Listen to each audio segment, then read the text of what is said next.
बिस्मिल्लाहिर्रहमानिर्रहीम। अस्सलाम वालेकुम नाज़रीन, आप यूट्यूब चैनल देख रहे हैं। मैं इमरान ख़ान हूँ। सबसे पहले जो साबिक़ वज़ीर-ए-आज़म पाकिस्तान कैदी नंबर 804 इमरान ख़ान साहब ने जेल से पैगाम भिजवाया, वो पैगाम मैं आपके सामने रख देता हूँ।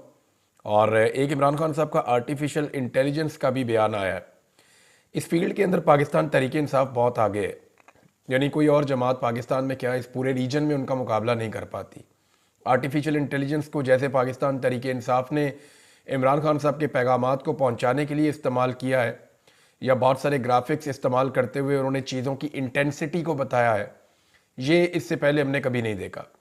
हत्ता कि अभी जो है वो एक बाइकआउट मुहिम पाकिस्तान तहरीक इंसाफ ने चलाई हुई है, उसके अंदर भी वो आर्टिफिशियल इंटेलिजेंस को इस्तेमाल कर रहे हैं।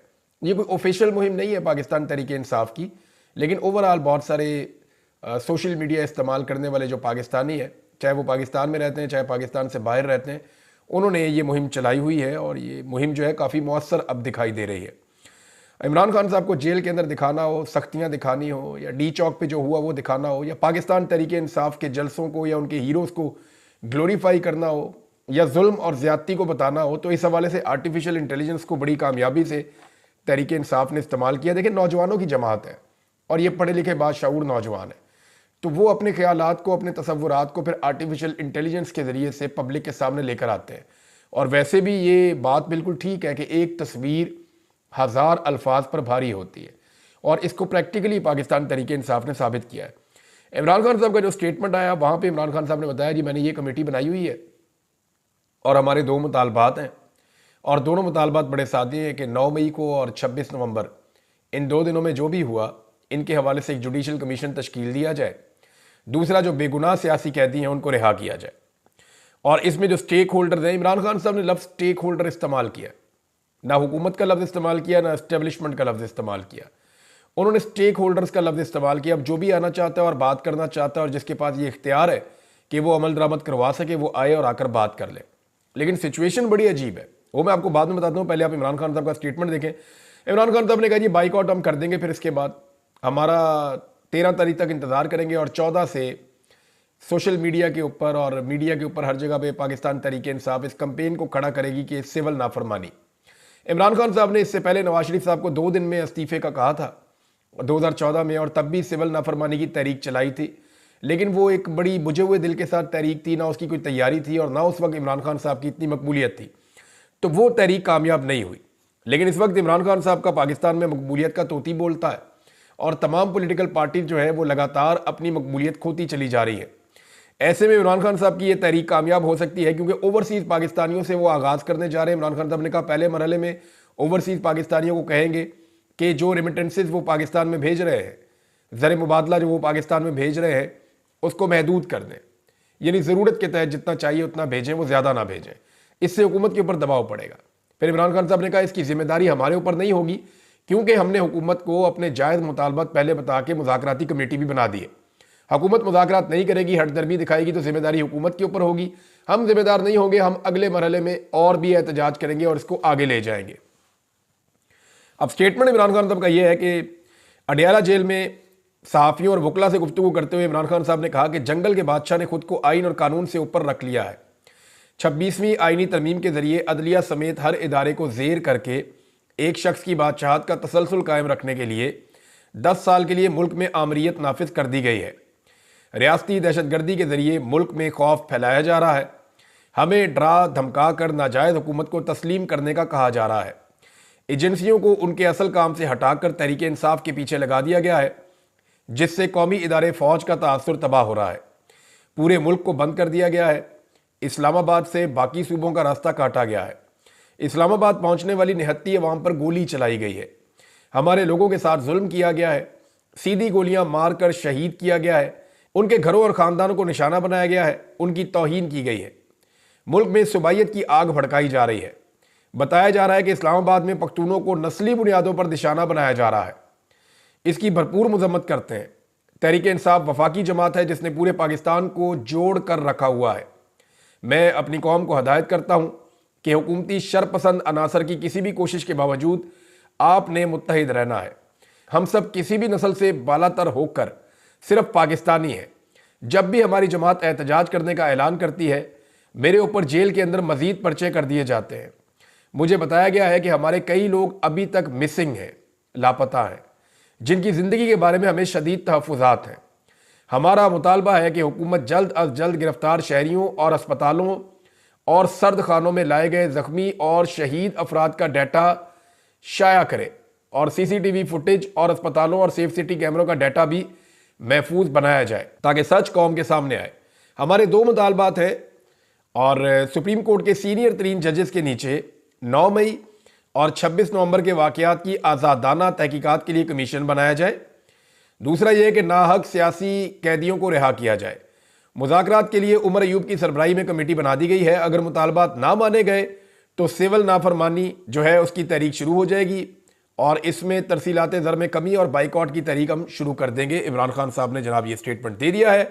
और अभी कुछ और चीज़ें भी नाज़रीन डेवलपमेंट हो रही हैं। उसमें यह है कि इस्लामाबाद के अंदर सहाफ़ियों के ऊपर पहली मरतबा बहुत बड़ा क्रैकडाउन शुरू हुआ है। बहुत सारे सहाफ़ी हैं जिनके घरों के ऊपर छापे पड़े हैं। उबैद भट्टी साहब को पुलिस ढूंढ रही है। हमारे दोस्त हैं एहतशाम अब्बासी साहब, उनको पुलिस ढूंढ रही है। वसीम साहब हैं, मलिक वसीम साहब हैं गालिबन, उनको पुलिस ढूंढ रही है। कमर बेकन साहब के घर पे पुलिस ने छापा मारा है। और बहुत सारे सहाफ़ी हैं जिनको पुलिस और दीगर एजेंसी जो हैं वो तलाश कर रही हैं। और मामला क्या है वो मैं आपको बता देता हूँ। इससे पहले जो लोग अगवा किए गए या उठाए गए उनके साथ क्या मामला हुए वो भी आपको मैं बताता हूँ। और अब मुतालबात किस नौयत के हैं। लेकिन बहुत सारे सहाफ़ी इस्लामाबाद में रूपोश होने पर मजबूर हैं इस वक्त। ऐसा पाकिस्तान की तारीख में इससे पहले कभी नहीं हुआ। ये वो तमाम सहाफ़ी हैं जो उस दिन डी चौक में मौजूद थे या डी चौक के आसपास मौजूद थे जब डी चौक में खून की होली खेली गई, जब डी चौक के अंदर बर्बरियत हुई, जुल्म हुआ और स्ट्रेट फायरिंग हुई। उसको जो सहाफ़ी रिपोर्ट कर रहे हैं, जो उसकी वीडियोस के बारे में जानते हैं, जो उसके बारे में जानते हैं, जैसे कि मुतीउल्लाह जान साहब इस पे काम कर रहे थे, उनको भी अगवा किया गया था। शाकिर इवान साहब इस पे काम कर रहे थे, उनको भी अगवा किया गया था। और बहुत सारे ऐसे सोशल मीडिया के एक्टिविस्ट जो इस पे बात करते हैं उनके घर वालों को हरासा किया जा रहा है। अलाउद्दीन साहब हैं और उनसे पहले एक और साहब थे, इनके वालिदैन को उठा लिया गया, दोनों के वालिद को उठा लिया गया। एक के वालिद जो हैं वो गुजरात यूनिवर्सिटी में काम करते हैं, उनको वहाँ से उठाया गया। एक और के वालिद हैं, उनको भी उठाया गया। अलाउद्दीन के वालिद को दूसरी मरतबा उठाया गया। इससे पहले भी उन्हें उठाकर एक मरतबा कैंट में शिफ्ट किया गया था, खारिया में। अब दोबारा उन्हें गुजरात से उठा लिया गया है। अच्छा, दबाव डाला जा रहा है कि आप बात ना करें इस बारे में। ख़ास तौर पे ये जो मज़ाकर हुआ है यहाँ पे इस्लामाबाद में, जो सूरत हाल पैदा हुई है, इसके ऊपर साना डी चौक के ऊपर बहुत ज़्यादा तहफ़्फ़ुज़ात है कि इस पर बात ना की जाए। अच्छा, माजी में ऐसी कोई मिसाल नहीं मिलती कि इतना बड़ा क्रैकडाउन किया गया हो। इस क्रैकडाउन की वजह क्या है? सारे जान छुड़ाना चाहते हैं कि ये हमारे गले का फंदा ना बने, ये जो लाशें हैं, क्योंकि अब तक 12 लाशें मिल चुकी हैं। और कुछ इतलात के मुताबिक शेर अफजल मरवत ने क्लेम किया कि उनका एक लापता फ़र्द भी मिल गया है। लकी मरवत से उसकी लाश बरामद हुई है या उसकी लाश को वहाँ फेंका गया है।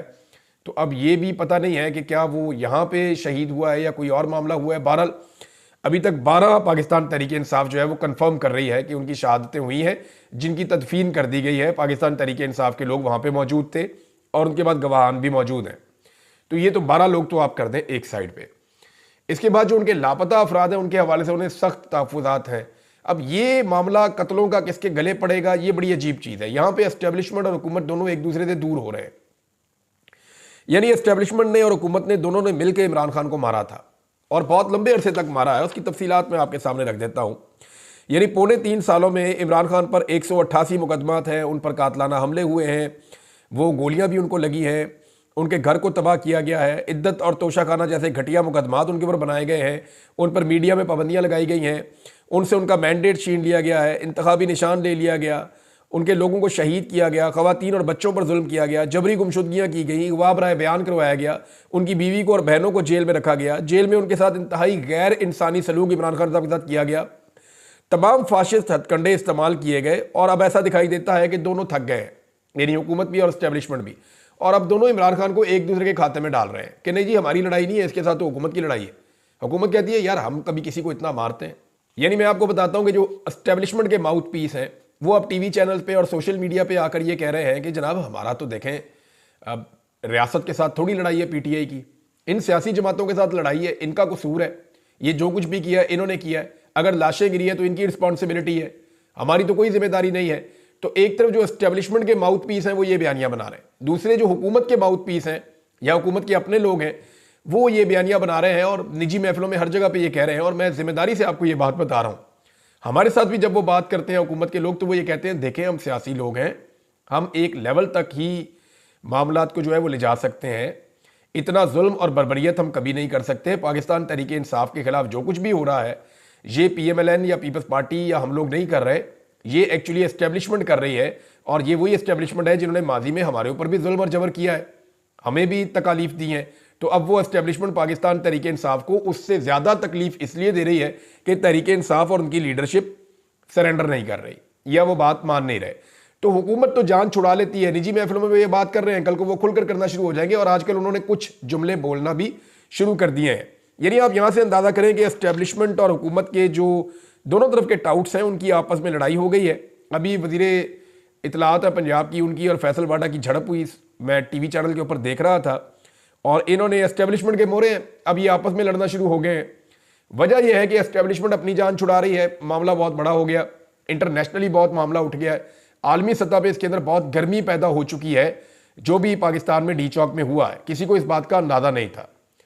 एक तो वहां मामला बहुत बड़ा हो गया, दूसरा कोई उसका बोझ उठाने को तैयार नहीं है। एस्टेब्लिशमेंट को लगा कि हुकूमत इसका बोझ उठाएगी। हुकूमत जो है वो जान छुड़ा रही है, कत्लों के पर्चे, इमरान खान जैसा बंदा मुद्दई हो तो जान कैसे छूटेगी, वो अपनी जान छुड़ा रहे हैं। यानी शहबाज शरीफ साहब हों या बाकी लोग हों, वो मरियम नवाज स्टेटमेंट दे रही है, मैंने तो पुलिस को कहा था जी गोली नहीं चलानी, मना किया था। इसी तरह शहबाज शरीफ कह रहे हैं जी मैं शुक्रिया अदा करता हूं आर्मी चीफ का, उन्होंने ये सारा कुछ किया है।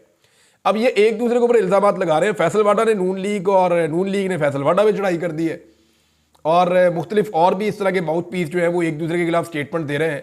रिटायर ब्रिगेडियर हैं, वो सोशल मीडिया पे लिखते हैं कि जनाब ये जो बंदे अगवा किए जा रहे हैं ना, ये कुछ काले रंग के डाले खरीदे और ये कुछ और लोग अगवा कर रहे हैं, एजेंसियां नहीं कर रही। यानी अब इस तरह का बयानिया भी जो है वो मार्केट में लाया जा रहा है।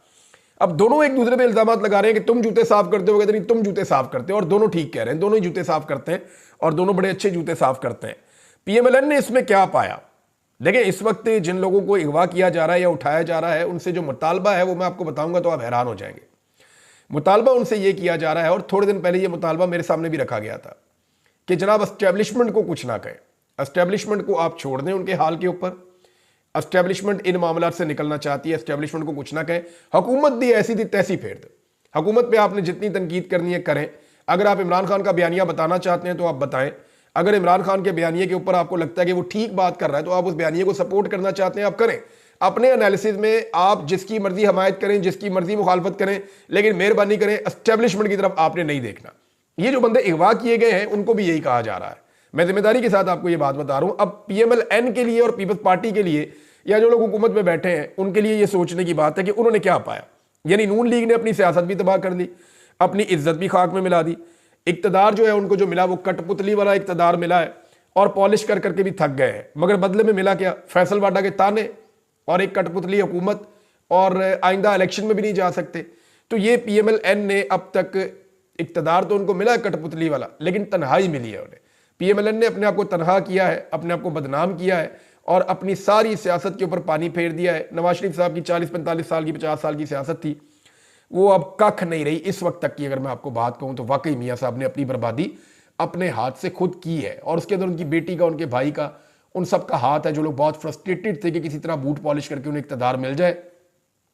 तो अब उसी बूट से जो है वो लगता है थोड़े दिनों में इन्होंने ठुड्डे भी खाने, या इनको पॉलिश बहुत अच्छी करनी पड़ेगी, अपने ऊपर बोझ उठाना पड़ेगा। क्योंकि इंटरनेशनली ना चीजें बहुत ज्यादा दबाव बढ़ा रही हैं।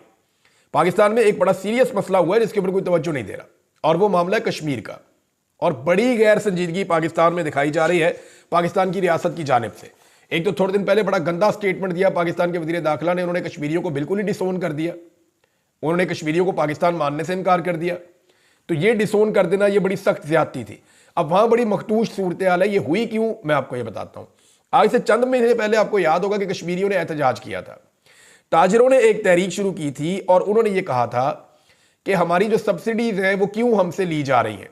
नंबर एक, महंगी बिजली के खिलाफ वो खड़े हो गए थे कि जनाब आपने पूरे पाकिस्तान की बिजली महंगी करनी है तो करें, पानी हमारा है, पानी हमारे पास से जाता है, लिहाजा हमें जो सब्सिडी के ऊपर बिजली मिल रही है, यानी जितने का यूनिट तैयार हो रहा है उतने की आप हमें दें, हमारे पे कोई एहसान ना करें, ना हमारे पर बोझ डालें। हमने आपका बोझ नहीं उठाना। अगर आप लोग नकम्मे ना अहल है, आप नहीं संभाल सके चीजों को, तो उसकी जिम्मेदारी हमने नहीं उठानी। आजाद कश्मीर के शहरी डट गए थे, उन्होंने कहा जी हमने बिजली का बिल उतना नहीं देना जितना आप मांग रहे हैं। तो फिर उन्होंने एहतजाज शुरू किया। फिर उन्होंने उनको एक सब्सिडी मिलती है आटे के ऊपर, कि जो आटा आएगा मैदानी इलाकों से वो उनको सब्सिडी के साथ मिलेगा वहां पे ऊपर अपर एरियाज में, उनको इजाफी चार्जेस नहीं देने होंगे। अच्छा, ये गिलगित बल्तिस्तान में भी ऐसा होता है। अब ये जो है सब्सिडी, दो चीज़ों के ऊपर उन्होंने वहाँ एहतजाज किया, बहुत लड़ाई हुई और वहाँ कुछ शहादतें भी रिपोर्ट हुई, कुछ लोग जो है बहुत सारे लोग जख्मी भी हुए, दोनों तरफ के पुलिस वाले भी, सिक्योरिटी फोर्सेज वाले भी, सड़कें ब्लॉक हो गई, बड़े हालात ख़राब हुए। फिर हुकूमत ने सरेंडर कर दिया, हुकूमत ने वहाँ पे हथियार फेंक दिए और हुकूमत ने उनके मुतालबात तस्लीम कर लिए। मुतालबात तस्लीम करने के बाद अब बंदे गिरफ्तार किए जा रहे हैं, लगभग 70 बंदे गिरफ्तार कर लिए गए हैं जो इस तहरीक के साथ जुड़े हुए हैं। ये जो है वो एक्शन कमेटी है कश्मीर की और ये बड़ी तगड़ी होती चली जा रही है। इसके अंदर बहुत सारे ऐसे लोग हैं जो नेशनलिस्ट हैं, वो भी शामिल हो गए हैं, यानी जो लोग ये कहते हैं कि कश्मीर को आज़ाद होना चाहिए, पाकिस्तान से भी और इंडिया से भी, ये एक अलग खित्ते का एक अलग मुल्क बन जाना चाहिए, उनकी ये सोच है। बहरहाल ये नेशनलिस्ट है, ये भी इकट्ठे हो गए। ये हो क्यों रहा है, देखें, इसको गौर करें आप। कश्मीर में एक हुकूमत थी जो अक्सरियत के साथ बनी थी इमरान खान साहब की, वहां एजेंसियों ने एक खेल खेला और रजीम चेंज कर दिया और एक ऐसे आदमी को वजीर आजम बना दिया, अनवारुल हक। ये अनवारुल हक के पास कोई वोट नहीं था, कोई भी वोट नहीं था। पीपल्स पार्टी का अपना उम्मीदवार खड़ा हुआ था, ये अनवारुल हक पीपल्स पार्टी से वोट मांगने के लिए गया, उन्होंने कहा दौड़ जाए तो कोई नहीं वोट, उन्होंने कहा शराफत से वोट दे दो, लेकिन वोट तुम्हें नहीं तो देना पड़ जाएगा। फिर वो मुदाखलत जो होती है वो हुई और जरदारी हाउस से फोन आया, जनाब वोट आपने, अनवारुल हक नाम का कोई बंदा, उसको आपने वोट डालना है। तो पीपल्स पार्टी ने सर फेंक के वोट डाल दिया। इसी तरह जब नवाज शरीफ साहब को हुक्म गया तो वहां से भी फोन आया नून लीग वालों को, जनाब आपने वोट डालना है, उन्होंने भी अनवारुल हक को वोट डाल दिया। तो पीटीआई के अंदर से जो बंदे तोड़े गए थे उनको दो ऑप्शन दिया गया था, या तो आप जेलों में जाएंगे या आप वजीर बन जाएंगे। उन्होंने कहा जी आप हमें वजीर बना दें, तो वो भी बंदे तोड़ के ले गया। तो ये बंदा जो अनवारुल हक है ये वहां का वजीर आजम बन गया। अब पीपल्स पार्टी भी इससे नफरत करती है, पीएमएलएन भी इससे नफरत करती है, पीटीआई इसको वैसे ही ओन नहीं करती। बस ये जबरदस्ती वजीर आजम बना हुआ है और ये नुमाइंदगी किसी और की कर रहा है, कठपुतली वजीर आजम है ये वहां पे अनवारुल हक। अब अनवारुल हक जो है वो चीजों को संभाल नहीं पा रहा, क्योंकि इसे वजीर आजम बनाया है पाकिस्तान में एस्टेब्लिशमेंट ने, तो ये एस्टेब्लिशमेंट की बात मानता है, इसको अवाम की बात समझ ही नहीं आती, अवाम के मुतालबात या अवाम के जज्बात इसको समझ नहीं आ रहे। अब इन्होंने ये किया कि एक सदारती ऑर्डिनेंस लेकर आ गए जिसके तहत एहतजाज करने के ऊपर लंबी लंबी सजाएं मिलेंगी और एहतजाज कोई नहीं कर सकेगा, और साथ ही बयान दे दिया कि ये सब्सिडी हम वापस लेंगे, ये सब्सिडी हम नहीं दे सकते। IMF का भी दबाव है, वफाकी हुकूमत कह रही है जी हमने तस्लीम तो कर लिया था कि हम इनको सस्ता आटा और सस्ती बिजली देंगे, लेकिन ये हम दे नहीं सकते प्रैक्टिकली। वो हम इसलिए नहीं दे सकते कि हम इतनी सब्सिडी कैसे बर्दाश्त करेंगे, हमारी इतनी पसली नहीं है। उन्होंने कहा जी आपने हमारे साथ वादा किया था, आपको ये देना पड़ेगा। अब उन्होंने, हुकूमत ने यह सोचा कि जनाब एक ऐसा कानून बना देते हैं जो एहतजाज करे उसे उठा के जेल में डालो, तो डंडे वाला तरीकाकार वहां पर अपनाया गया। तो जब वो ऑर्डिनेंस आया तो वो चैलेंज हुआ सुप्रीम कोर्ट में, सुप्रीम कोर्ट ने उसको फारिग कर दिया, सस्पेंड कर दिया, लेकिन हुकूमत वो ऑर्डिनेंस वापस नहीं ले रही। अब हुकूमत को जो है वो आज़ाद कश्मीर के शहरी और हुकूमत आमने सामने है। शहरियों ने वहां पर रिकॉर्ड किस्म के एहतजाज किए हैं, पहिया जाम हड़ताल कर दी, पूरे आज़ाद कश्मीर के अंदर हर चीज़ को जाम करके रख दिया है। खासतौर पर मुजफ्फराबाद में, पुंछ डिवीजन में, बाग, रावलाकोट और बहुत सारे और इलाकों के अंदर ये बहुत मजबूत होते चले जा रहे हैं। आज के दिन में जो इन्होंने फैसला किया है वो फैसला ये है कि ये आज़ाद कश्मीर और पाकिस्तान के दरमियान जितने एंट्री पॉइंट्स हैं उन एंट्री पॉइंट्स की तरफ मार्च करेंगे और एंट्री पॉइंट्स को बंद कर देंगे। ये बड़ी खौफनाक और खतरनाक बात है। लेकिन इंडिया इसको रिपोर्ट कर रहा है। कल तक हम मकबूजा कश्मीर के हालात को रिपोर्ट करते थे कि वहां की हुकूमत वहां ज्यादती कर रही है और वहां के लोग एहतजाज कर रहे हैं और उनके ऊपर लाठीचार्ज हो रहा है, वहां के बंदे गिरफ्तार हो रहे हैं, वहां के बंदे के ऊपर जुल्म और बर्बरियत हो रही है। अब इंडिया रिपोर्ट कर रहा है, उनका मीडिया रिपोर्ट कर रहा है कि जनाब आज़ाद कश्मीर जो पाकिस्तान के पास है वहां पे ये सूरत हाल है। अब वो हमसे बदले ले रहे हैं, वो रिपोर्ट कर रहे हैं। और हमारी तवज्जो कहां पे? इमरान खान को तुन दो, रजीम चेंज कर दो, अपनी मर्जी का वजीर आजम ले आओ, अपनी मर्जी के फैसले कर लो। जब मैंडेट की तौहीन होती है ना तो आवाम का एतमाद खत्म हो जाता है और इस तरह की चीज़ें होती हैं जो चीज़ें अभी हो रही हैं। आज़ाद कश्मीर के जो अपोजिशन लीडर हैं उनसे मेरी बात हुई, ख्वाजा फारूक साहब से। वो ये कहते हैं जी हम कह कहकर थक गए हैं कि असेंबली का इजलास बुलाएं, असेंबली किस लिए होती है, वहाँ बैठ के ये चीज़ें तय कर लेते हैं। असेंबली का इजलास बुलाएं, लेकिन असेंबली का इजलास ही 4 महीने से नहीं बुलाया जा रहा, कोई जिम्मेदारी नहीं ले रहा। और वो ये कह रहे थे मुझे कि ये चीज़ें इमरान साहब हाथ से निकल जाएंगी, फिर हम भी नहीं संभाल पाएंगे। कल को इमरान खान को कहा जाएगा संभालो तो उसके लिए भी संभालना मुश्किल हो जाएगा। तो आज़ाद कश्मीर के हालात वो ये कह रहे हैं कि ग्राउंड रियलिटीज़ का किसी को अंदाज़ा नहीं है कि कितनी नफरत फैलाई जा रही है। इसको कंट्रोल करें। बहुत सारे ऐसे एलिमेंट जो पाकिस्तान से प्यार नहीं करते वो लोग इसको किसी और नज़र से देख रहे हैं और इसको एक अपॉर्चुनिटी के तौर पे लेकर पाकिस्तान की सालमियत को नुकसान पहुंचाने के ख्वाब देख रहे हैं। मेरे ख्याल में होश के नाखून लेने चाहिए पाकिस्तान के इदारों को, पाकिस्तान की एस्टेब्लिशमेंट और हुकूमत को, और इन चीज़ों को सियासी अंदाज में हल करना चाहिए और अवामी मैंडेट का एहतराम करना चाहिए। वीलॉग बहुत लंबा हो गया नाज़रीन, कुछ आम केसेज हैं जो सुप्रीम कोर्ट ऑफ पाकिस्तान में लगने जा रहे हैं, उन पर हम अगले वीलॉग में बात करेंगे। अब तक के लिए इतने, अपना ख्याल रखिएगा, अपने इस चैनल का भी अल्लाह हाफ़िज़।